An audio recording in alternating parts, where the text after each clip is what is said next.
แล้วนะมื้อนี้วันที่23เดือน6กำลังเริ่มประกอบคอมในฝันเพิ่นว่าซั่น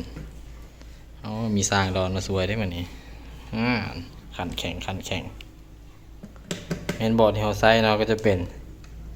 Artistic ROG LG ต่อ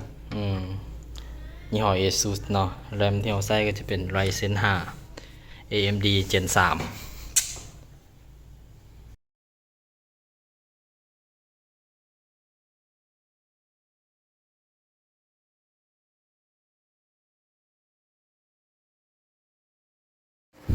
เปิดสดใหม่ๆเลยจุบวันหนึ่งเสร็จแล้วเยี่ยม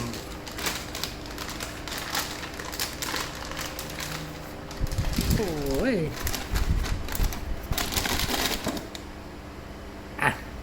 เปิดสดครั้งแรกเรียบร้อย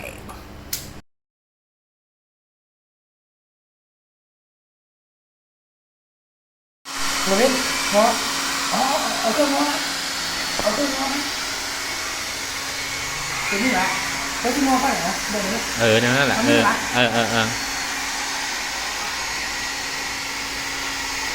อย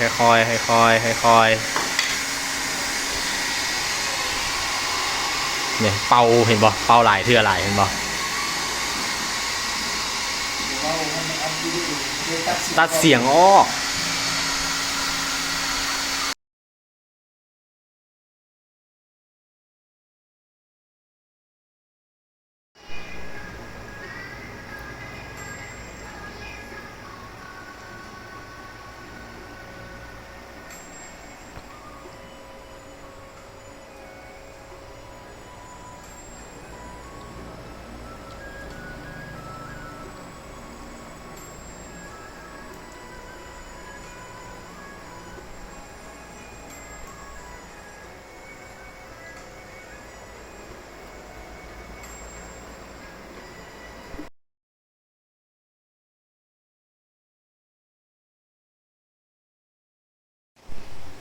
3 2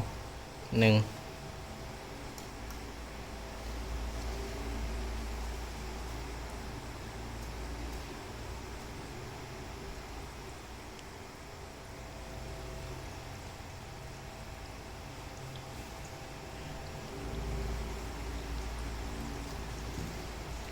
ห็นเคยป่ะ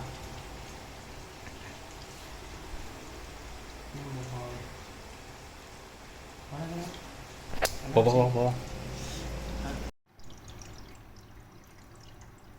อืด